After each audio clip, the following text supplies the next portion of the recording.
Let's take a look at some of the library components that make up this drawing. There are several types of components available. You select the appropriate one depending on the use you wish to make of it in the drawing.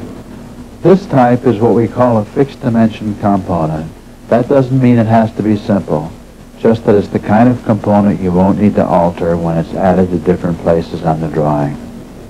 Any component may be defined upon several drawing levels.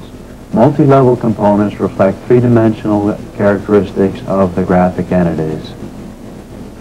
For instance, this dual inline package is defined both on level 2 and on level 3. The system will automatically put the parts on the right levels each time the component is added to the drawing. Other design assisted component types are uniquely stretchable. That is, their shape may be changed at the time the component is added to the drawing. We add a component with a single stroke of the stylus, determining both placement and orientation at the same time. If a component is stretchable, the stroke also determines its size and shape. The system has a variable grid feature that can save hours of your time. For instance, if I want to add some metal to reconnect several components in the layout, I change my basic grid of 10 mils to a working grid of 50 mils. This change will enable me to automatically maintain proper spacing between metal and components. Here's how we add the conducting metal. The metal will be 20 mils wide. I add the metal simply by sketching its center line. My grid size automatically ensures the minimum spacing rules will be maintained. Another time-saving feature is the ease with which you can create new library components. You often find that you can utilize a previously defined component in defining new ones. With the basic editing commands, you can rapidly generate whole families of shapes from one basic shape.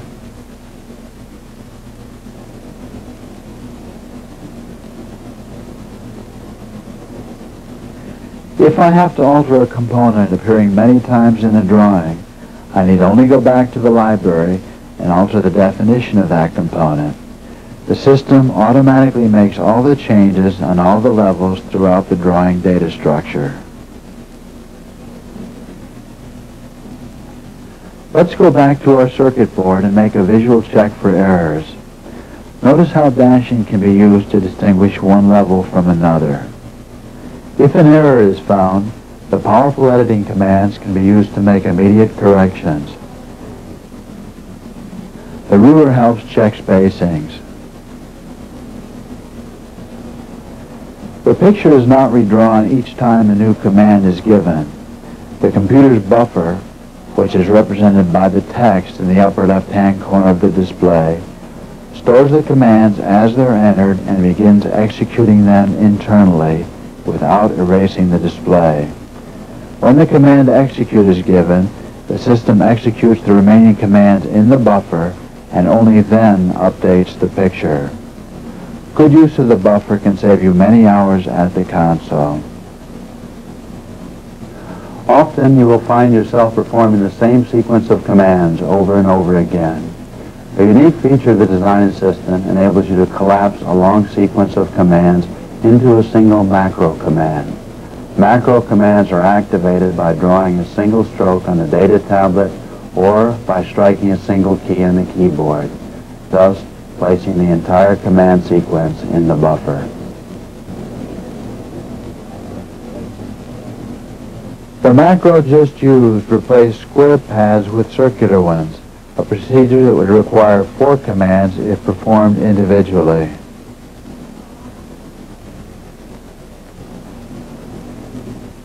Let's suppose we want to move 2 components in this group of 4 slightly higher. To do this, we first have to tell the computer which components are to be affected and then give the move command. Identifying a component for the computer is done with the select command, which puts a little butterfly on the reference point of the component. Now we can give the move command, simply 2 dots spaced apart the distance we want the selected components to move.